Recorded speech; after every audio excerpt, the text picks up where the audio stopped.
Bonjour, aujourd'hui je vous propose de débuter une nouvelle série qui va s'intituler Les sujets qui fâchent. Le premier sujet que je vous propose d'aborder aujourd'hui, c'est Macron. Il y a celles qui le trouvent intelligent, et puis il y a les autres. Il y a celles qui le trouvent beau gosse, et puis il y a les autres. Il y a celles qui trouvent qu'il a une belle prestance, et puis il y a les autres. Il y a celles qui trouvent qu'il a bien fait d'épouser sa prof de théâtre, et puis il y a les autres. Il y a celles qui trouvent que c'est un très bon acteur, et puis il y a les autres. Mais, personne ne s'est demandé s'il avait la majorité. Commençons par la majorité électorale. Bon, ça fait longtemps qu'il ne l'a plus. 19% d'opinion favorable, soit 77% d'opinions défavorables. Bon, reste quand même 4% de Français indécis.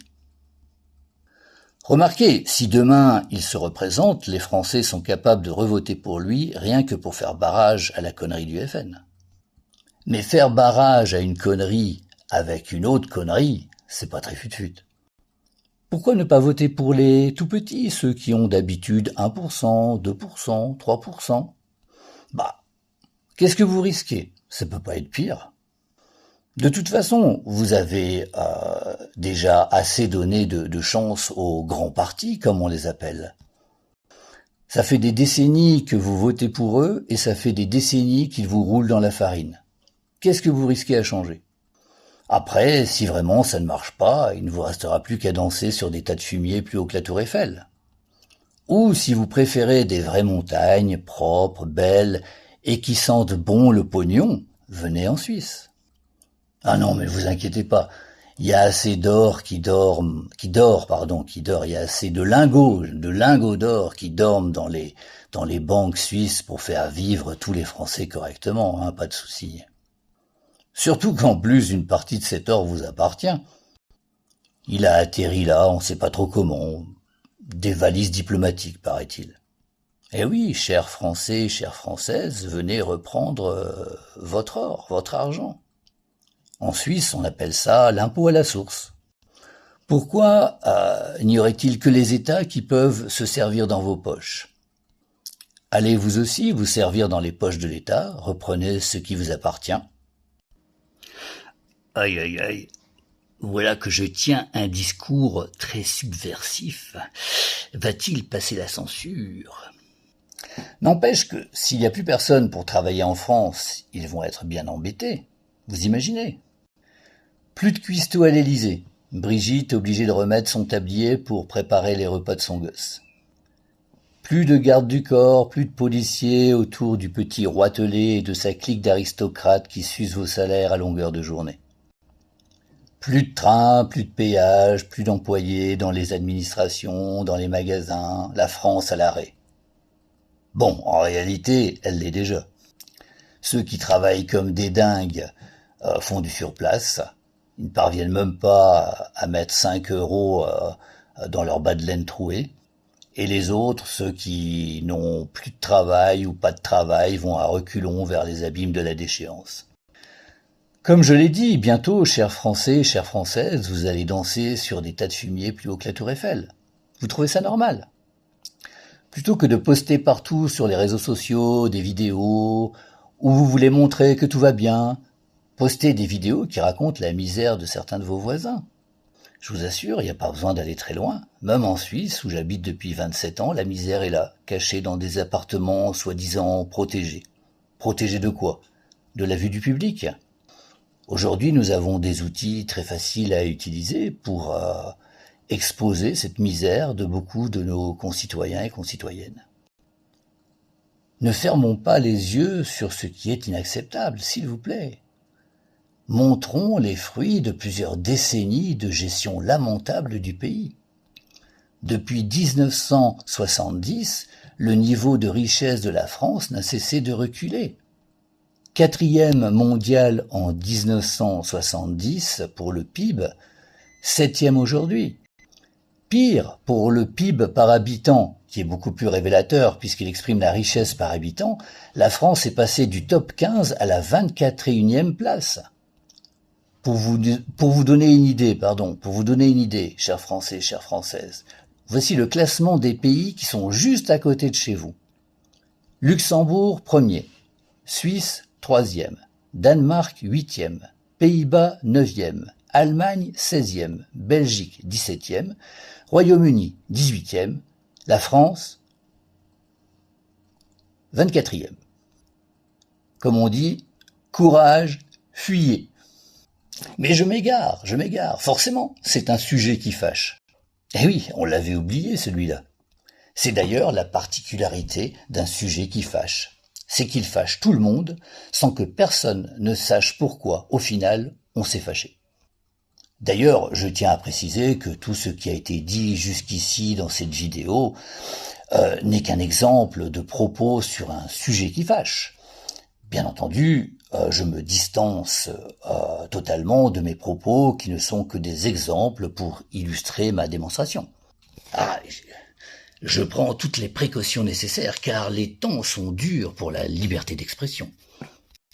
Vous n'êtes pas sans le savoir, j'espère.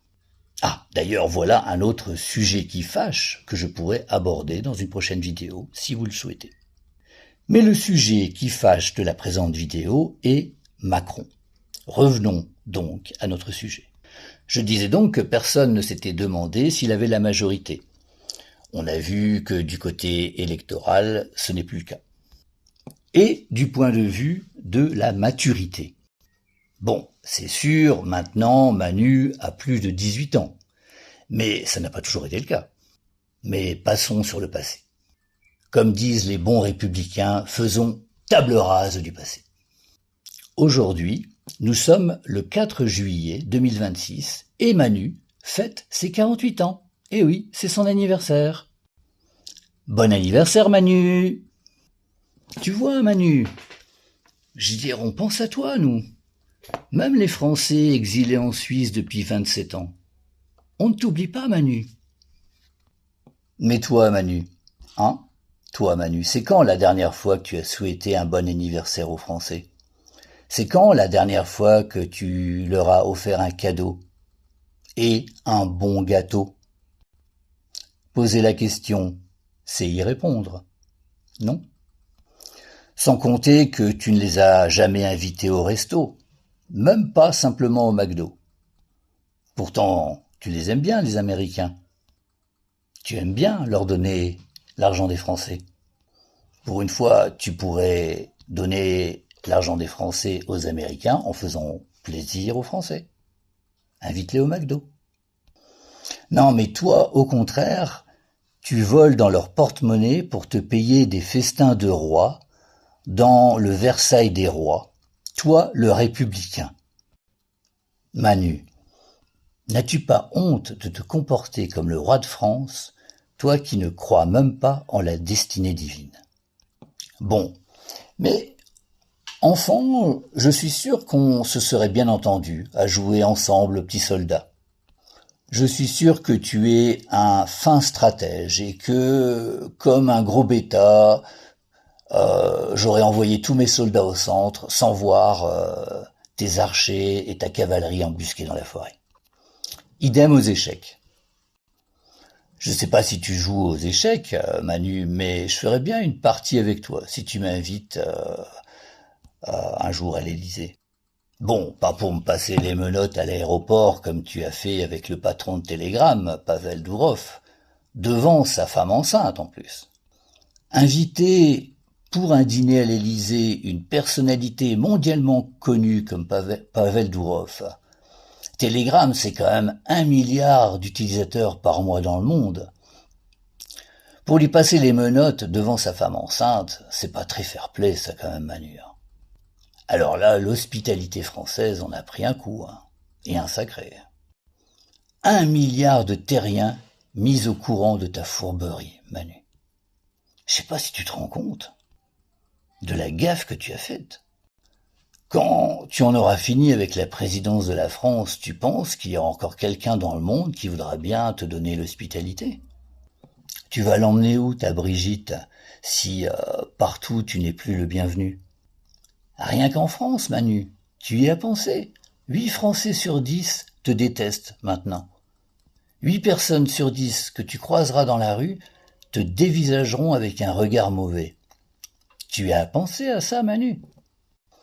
Ou bien tu as l'intention de rester enfermé chez toi pour le restant de tes jours? Je te plains, Manu, je te plains, vraiment je te plains. Mais en même temps, tu l'auras bien cherché, quoi. Tu sais, l'argent ne fait pas le bonheur, Manu, surtout l'argent volé. As-tu déjà été à la rencontre des Français, Manu? Visiter les pauvres, les prisonniers, les petits vieux, les femmes seules avec des enfants en bas âge, abandonnés par les courageux mâles, les malades, les taxés, les surtaxés, les surtaxés. As-tu été à leur rencontre, Manu? Poser la question, c'est y répondre, encore une fois. Voilà, désolé, Manu, ce n'était peut-être pas le message d'amitié que tu attendais pour ton anniversaire. Mais il y a un vieux dicton qui dit « Ne fais pas aux autres ce que tu n'aimerais pas qu'ils te fassent ». Je t'invite à méditer cette parole, Manu, cette parole qui ne vient pas de moi, mais de la sagesse populaire. J'espère que nous pourrons fêter ton 49e anniversaire plus joyeusement en compagnie des Français et des Françaises, heureux d'avoir retrouvé un président à la hauteur de la grandeur de l'esprit français, de l'hospitalité française, à la grandeur de la France, ce beau pays, cette belle nation, pour les siècles des siècles, tous avec moi. Amen. Bah oui, il faut y croire. Si vous n'y croyez pas, ça va jamais se réaliser. Mais si 70, vous voyez, je parle suisse, moi je suis déformé, 70 millions de Français y croient. C'est l'effet papillon. C'est beau, un papillon. Je vous souhaite à tous d'avoir plein de papillons dans les yeux. Ciao.